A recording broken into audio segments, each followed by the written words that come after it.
25 minutes before 10 o'clock. Thank you for tuning in. Nice looking Thursday morning. The office we used to have over at the Cascades had bats in it. I don't know how many of you ever knew that. There was like a part of the roof. Do you remember that? At nighttime you would see them coming out? Yeah, I remember that. That was so cool. Now, it wasn't not the radio station office, but the office of the building we were in is what I meant to say. Right over the water, there were bats, and it was kind of cool to see them, but they were so fast, you can't really see them, and they always came out at night, so you, again, really couldn't see them. We went to... Gosh, it might have been Busch Gardens. I can't remember where we went, and we were able to get up close and personal to the bats, and not that we could touch them, but they were.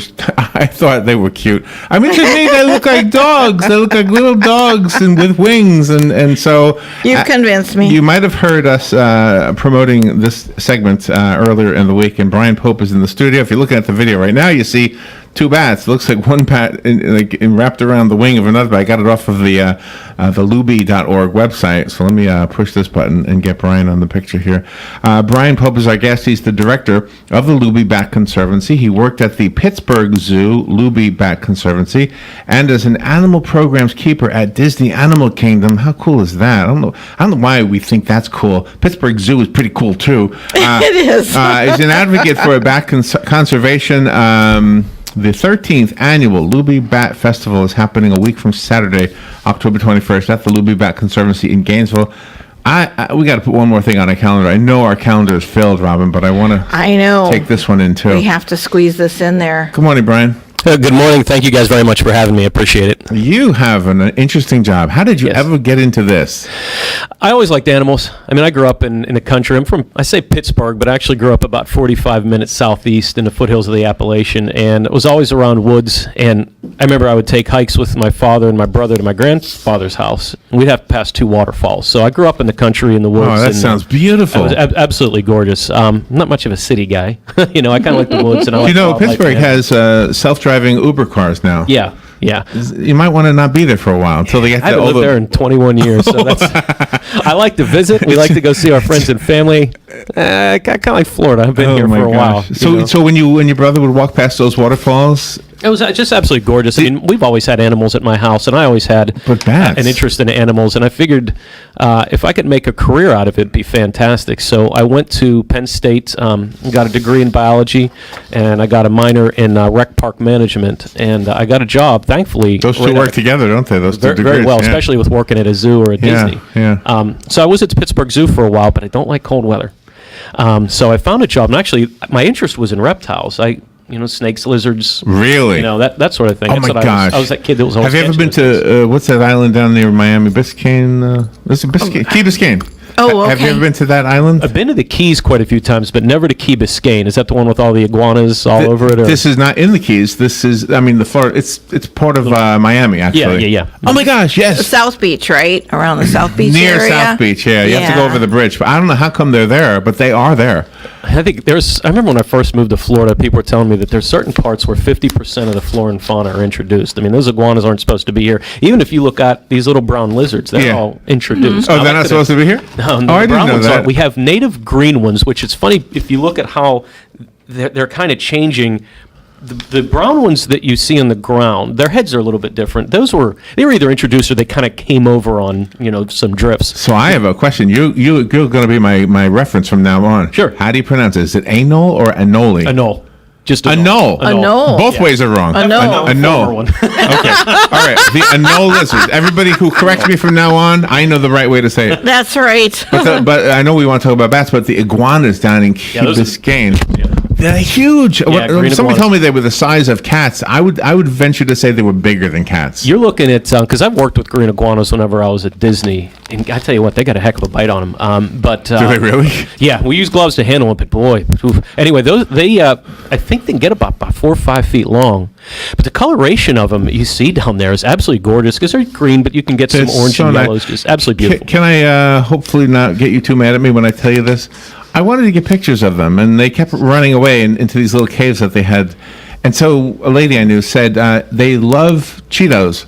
And so I put some Cheetos on the ground, and sure enough, they came out, and they looked like they were smoking big orange cigars. I mean, they're so That was used to funny. people. Does that get does that get you upset that I was feeding them junk you food? should never feed wildlife. That being said, they're introducing. It wasn't really a good idea for photography either, because now you don't have natural looking photographs. You got iguanas with Cheetos hanging out of their mouths. Right. Yeah. Right. But they're an interesting part of the landscape in South Florida. But you look at out right before I came in here, I was reading something about the Burmese pythons in South Florida and how they're expanding because the weather's warming up, and they're eating a lot of the native mammals that are there, but not the mice. And these mosquitoes are going to the mice, and and because there's an explosion of these mice, the mosquitoes are going to them, and they're transmitting a lot more diseases, like some kind of Everglades virus. Oh, wow. Because the Burmese pythons are just taking such a toll on native wildlife in South Florida. Do you know Mark Emery?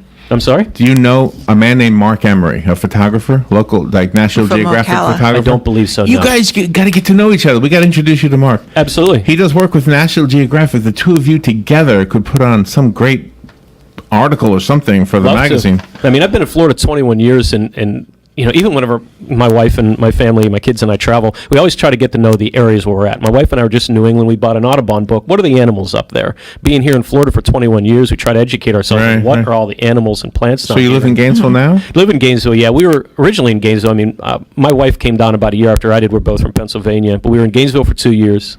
Then we worked at Disney. We're both there for about 10 years. And Disney was a great company, but the recession hit. I pretty much topped out of where I was at, and I really wanted to get involved with conservation. Plus, the mice aren't education. real. That's the problem.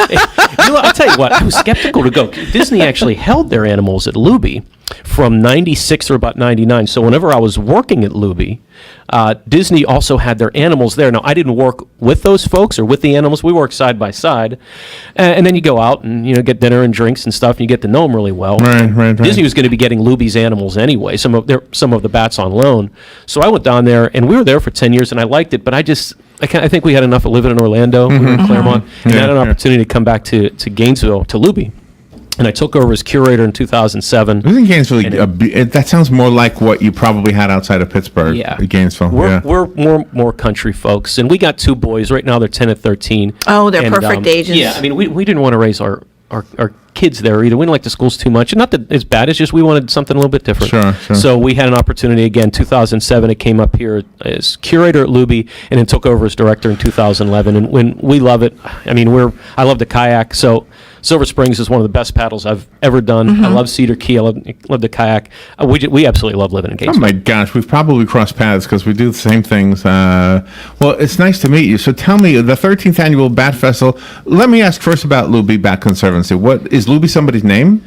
Yeah, it was actually a nickname from one of our founders. Okay. And we were originally founded in 1989. He passed away in 1991, and we've been carrying on his legacy. So our mission is that Lubee Bat Conservancy is a nonprofit organization dedicated to saving bats and their habitats through research, conservation, education, with a focus on children and community engagement. And really over the past 5 years, we tacked that last part on because bats are a tough sell.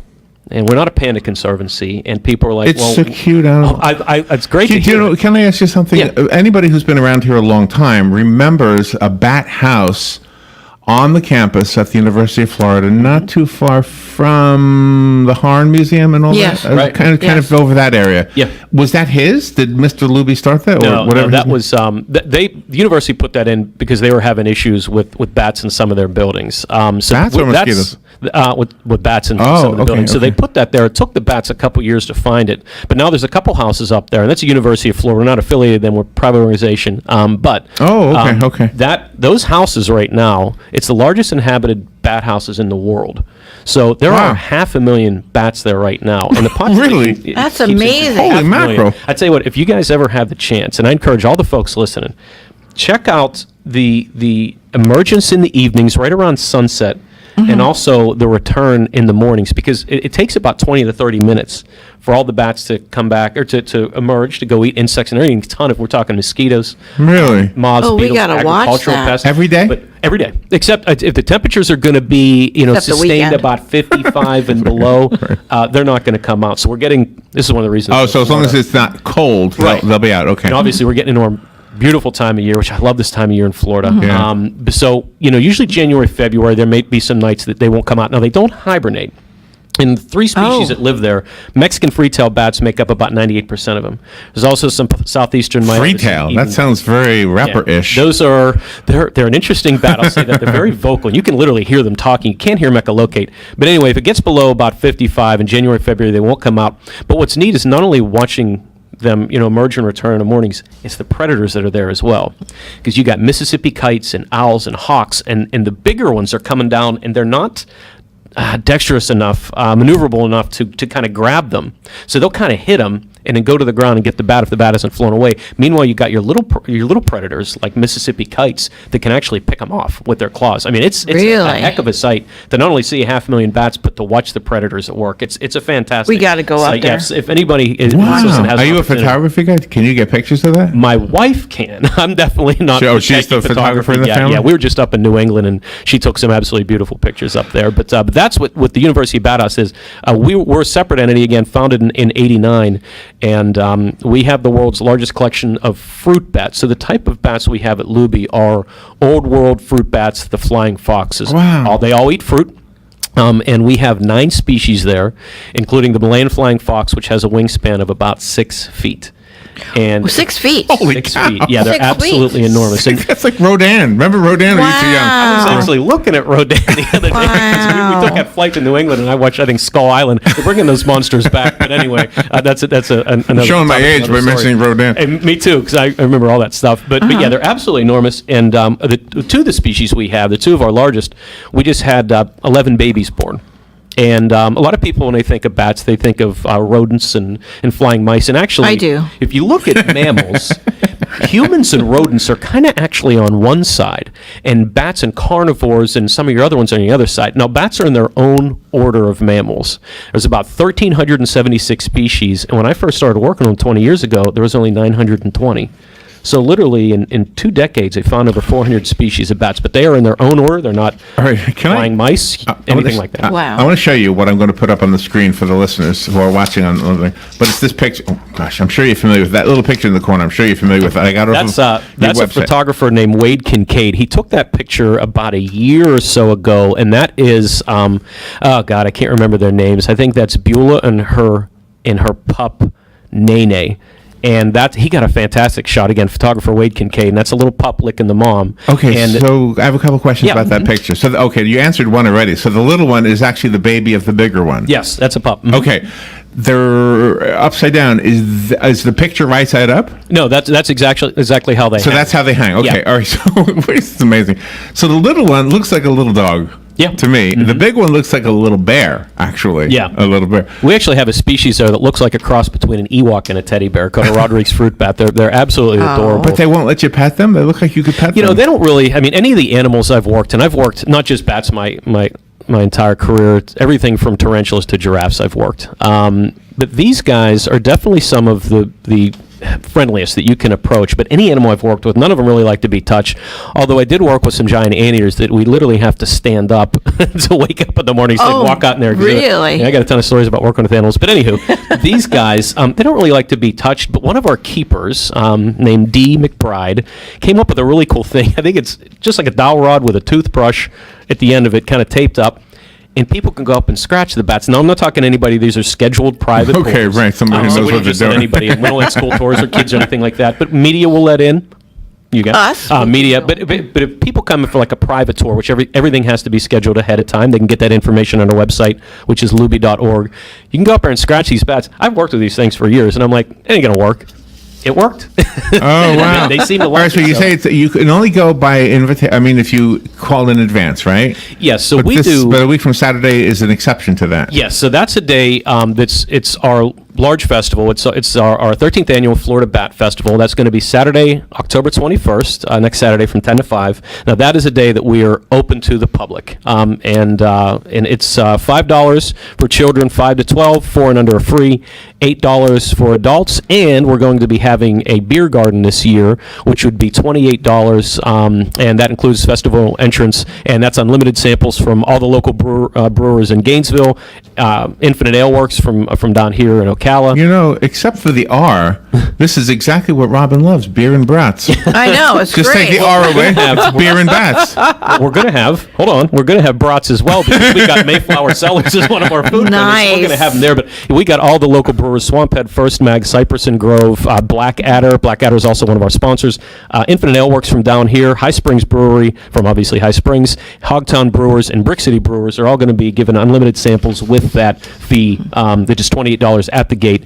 That's going to be part of our Bat Fest. I mean, so it's October. We're going to be celebrating bats and fall, good food, good beer, but it's also a very family-friendly event. We have an entire field that is just nothing but an area for kids. So it's an entertaining opportunity as well as an everything. educational opportunity. Yeah. I mean, that's the main thing. I was talking to somebody from Gainesville Sun. I gave an interview this morning, and she was asking about, what do you want folks to get out of this? So this is our 13th festival, and our programs coordinator, who's also our Bat Fest coordinator, who's also my wife Tracy, she said, you know what, why don't we play off of that theme of 13? So what she did is she created these 13 posters, actually 14 because there's an introduction one, scattered throughout the property, which we're on quite a few acres out there.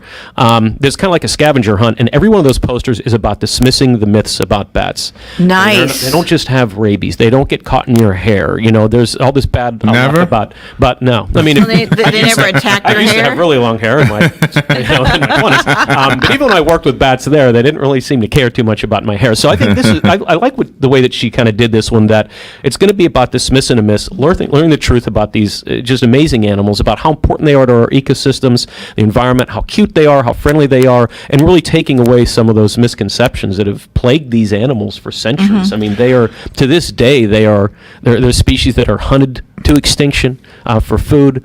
They're persecuted as pests. People eat them? So the bats that you guys are going to see at Lubee, again, these are old world fruit bats. So our bats come from Asia, Africa, Australia, and islands in the Indian and Pacific Ocean.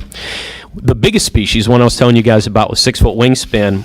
We did a study, funded a study in 2003, and if you ever want to look for endangered species or threatened species in a lot of these countries, and this one was in Indonesia, Borneo, you go to the markets, and it was table after table after table of just these bats that had had their legs and arms removed. They're dead. And there are thousands of them. And we found out, and again, we're not against hunting. You have to work with hunters in these areas. Yeah. But it's unsustainable, and you're hitting them whenever it's breeding season. And these animals are essential for pollination and seed dispersal. We were finding that they were taking out the species, 3,000 to 4,000 of them in a month. They were also catching primates. They were also catching bird species. Oh, my. Just absolutely unsustainable harvesting. So they're getting threats not only from deforestation, but from overhunting. And then here in the States, our bats here are all insectivorous. There's disease hitting them called white nose syndrome. And that hits bats that hibernate, mostly in the northern regions. But they found it. It was originally in one state in 2006. They found it in outside of New York. It's in 29 states and 5 Canadian provinces. It's killed about 7 to 8 million bats. And what this does is it's a fungus that wakes up these bats. It doesn't affect any other mammals, bears, humans, or anything. It came from Europe though, from spelunkers, cavers. It wakes them up during hibernation. There's more to it. It affects their respiratory and immune systems, but it wakes them up. And that depletes their fat reserves. And whenever you wake them up, they're hungry, they're thirsty, and then they literally starve or freeze to death. It's killed 7 to 8 million bats in North America. It's the largest wildlife epidemic since the bison have been taken out. Oh, my. And there was a study done in 2011 by USGS that said that our bats here in the United States save farmers 3.7 to 53 billion annually by reducing the need for pesticides. They're the number one consumer of nocturnal agricultural pests. And they're absolutely vital, not only here in the United States, but overseas. You like tequila, bats pollinate the agave plant, so they're absolutely important. And that's one of the things we want people to know is about. They're not these evil, rabid creatures. They're very calm, they're very friendly, and they're very important. And our education programs, we reach about 16,000 people a year, including about 4,000 to 5,000, hopefully next Saturday would be great. But we talk to public, private, religious, homeschool groups, scouts. We work with Big Brothers, Big Sisters, a girls' place, which are young women, 5th or 8th grade. We talk to quite a few veterans groups, wounded warriors. So One of the things I like to say about Lubee, and I could keep going off. So you guys, no, you've got us. You've got our attention for sure. On this one, this is a completely new topic for me. Well, I don't know anything about bats other than they look cute. I definitely appreciate the opportunity because this is great promotion for us. And I did learn from your website that bats talk to each other. They have Very vocal. Very Yeah. ID calls. Each bat has a different kind of a call. Yep. And I never knew that. That's one of the ways that the moms and pups communicate with, or I'm sorry, can recognize each other. I'm sure it's sight and smell, but the pups have their own individual calls, and the mom will go straight to a pup that's calling. If she, maybe mom's like, okay, mom needs a little bit of a break, so she'll go off and get something to eat, and then go back over to the baby, because they nurse their pups. I mean, again, they're mammals just like we are. But whenever the pup will call, and mom, maybe begrudgingly at times, will go over and do they have nests like a bird does? No, they just kind of hang. Obviously, they don't have eggs if they're mammals. No, they're mammals just like us. So And how do they give birth? Are they still hanging upside down when they give birth? If the weather holds out, hopefully, and it's going to be nice next Saturday, again, hopefully, what the bats like to do, so the type of bats that we have here in Florida, they either roost in trees, kind of underneath Spanish moss, palm fronds, that sort of thing, or they live in structures, so caves, mines. I've never seen one out in the open in daylight. I've never seen one. No, you wouldn't see them. That's another thing, by the way. If you ever see a bat out during the day, there might be something wrong with it. It might be sick. So I encourage everybody to call a wildlife official. Don't handle it. But I might have one in my trees. You might. Because And actually, that's something else that Lubee does. But I'll just say, you're asking about how they hang upside down. Yeah. The type of bats we have at Lubee, they need sunlight just like we need sunlight. So they do everything upside down. But if it's nice and warm and sunny, you'll see them with their wings stretched out, and you'll be able to see what exactly their wings are made of, which bats look very primate-like. They have 10 fingers and 10 toes, and all that wing really is the upper arm is in proportion to the rest of the body. But the forearm and the fingers are huge, and they have skin in between the fingers, a big sheet of skin from the pinky to the ankle, and then a sheet of skin from the base of the thumb to the shoulder, and that's how they fly. But the reason they hang upside down is they don't have hollow bones, because they're not like a bird, they're a mammal just like us, but they have locking tendons in their toes, and they don't really have you look at their rear ends, there's not a lot of meat there, and there's not a lot of meat in their legs, so the locking tendons in their toes, they just naturally hang upside down. They want to take flight. They'll look around to see where they want to go, by the way, because no bats are blind. They can all see very, very well. Oh. Once they see where they want to go, they'll drop and catch air and take flight. And that's why they hang upside down, is to take flight. They do everything upside down except go to the bathroom, which they'll flip right side up, looking how we would look. They'd hold on with their thumbs, do their business, give a let little it go, shake, and then flip right side up. Give a little now, shake. to give birth. Can you tell like a bat turd, for lack of a better way to say it? Yeah. Like if you're walking through Silver Springs, for example. Yeah, I mean, it's because I thought I saw something. Do you remember the story a couple of weeks ago about these monkeys? Somebody took a video and it was unfair, but anyway, people went out there, including us, which we go out there all the time anyway. But I saw little droppings, and I thought, well, maybe that's the monkeys, or maybe it's bats. It kind of looked too small for monkeys. The bats are basically, I hate to make the comparison to rodents, but they're not rodents, but they kind of look like that. Oh, so okay. That's our native bats, because they eat insects. Now, Lubee's bats, since they eat fruit, and they have to eat a lot of it, their gut transit time, not to get too graphic on the air, from the time they eat something till they pass, it's about a half hour, 40 minutes. So if we have interns or volunteers working and they're not used to bats, and a bat ate like a red pepper or watermelon, they think they might have some, some internal issues whenever it comes out red or something like that. But our fruit bats are different. So people talk about using bat guano as fertilizer. That'd be our native insectivorous bats. Got a lot of nitrogen in it. But our bats they're fruit bats. It's kind of acidic. It's not good. But they do everything upside down, including giving birth. And again, we just had 11 pups born, 10 moms, because we had a set of twins, which is really rare. So if folks come out to that festival next Saturday, they get an opportunity to see those pups. Our bats also paint, by the way. One of our keepers years ago came up with a contraption. See, if you go to any zoological organization or any place that has, elephants will paint. They get penguins and otters.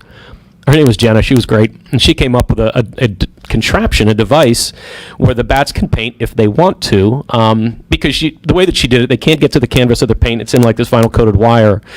But she has attached to the paintbrush, I'm kind of giving it away, but attached to the paintbrush is a metal skewer that they love cantaloupe, have like a piece of cantaloupe on it. They go over and they eat the cantaloupe and then they move it. But we have some bats. There's one in particular.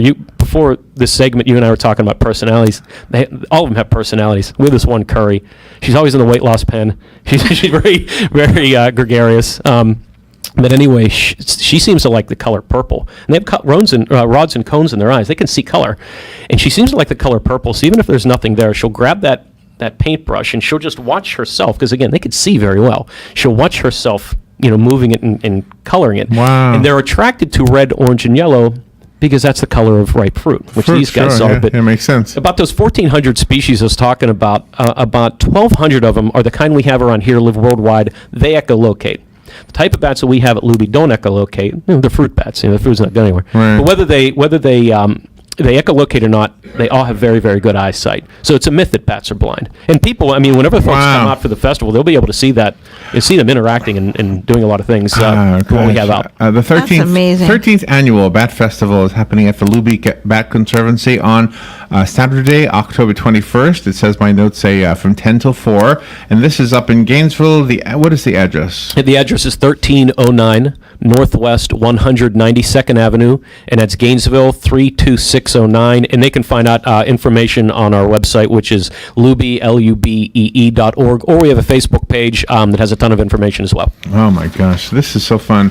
Brian Pope, you are amazing. You and your wife seem to have taken something that nobody else has done, maybe very few people have done, and made it a nice career for yourselves. So thank you for sharing some of it with us today. Well, hopefully we'll see you on the day. You'll probably be really busy, but if you see us, we'll say hi and check out the bats. Hope to see you. Thank you again for the opportunity. And the beer and the brats, too. Beer and the brats and a ton of stuff for kids, families. We've got games, activities, everything for Is there everyone. anything you can't have because it'll disturb the bats? Like, can you have loud music? Or? We actually have a didgeridoo player, Lindsay Dank. He's been coming on every year, so we have live music. Oh, okay. One thing we would encourage folks not to, unless it's a service animal, is to bring any type of pets. Please don't bring pets. The bats don't really like that too much. If it's a service animal, that's a different story. But outside of that, people can take pictures. The bats are awake during the day. They're going to be a ton of food and enrichment devices. They like toys that they can take apart and makes noise. So people are going to get a heck of a show. And they won't food. like my what do you call that, hedgehog? Oh, No, we they would have this. It goes. My dog has that exact same. We actually has two of them in the house, and I don't know if it's her or my kids that like the noise better. But anyway, no, we encourage everybody again. Bring out the entire family. There's something for everyone, and you get to see the largest bats in the world while enjoying the music, food, festival, a ton of stuff for kids to do. When we really encourage everyone to come out, we really want this to be the premier event in North Central Florida in the fall. This will be fun. Absolutely. Hopefully, we have helped you get some attention paid to it, and this interview absolutely will. And make a note to yourself, Mark Emery. You guys got to become buds. I think you'll be able to work together and make some great videos, and et cetera. That'd be great. That'd be awesome. All right, we will take a little break and be right back. Broadcasting from the Paddock Mall Studios, this is WOCA, Ocala, Gainesville, The Villages, 1370 AM, 96.3 FM, The Source. Today in Florida Ag News, I'm a Southeast Ag Net. Well, the legal fight between Florida and Georgia over water flow into the Apalachicola River will move before the U.S. Supreme Court. According to a story from the News Service of Florida, the nation's highest court announced this week it will be setting a date for oral arguments in the case during its current term, which runs through June. The decision is significant in that it will give Florida another chance to raise objections to a special master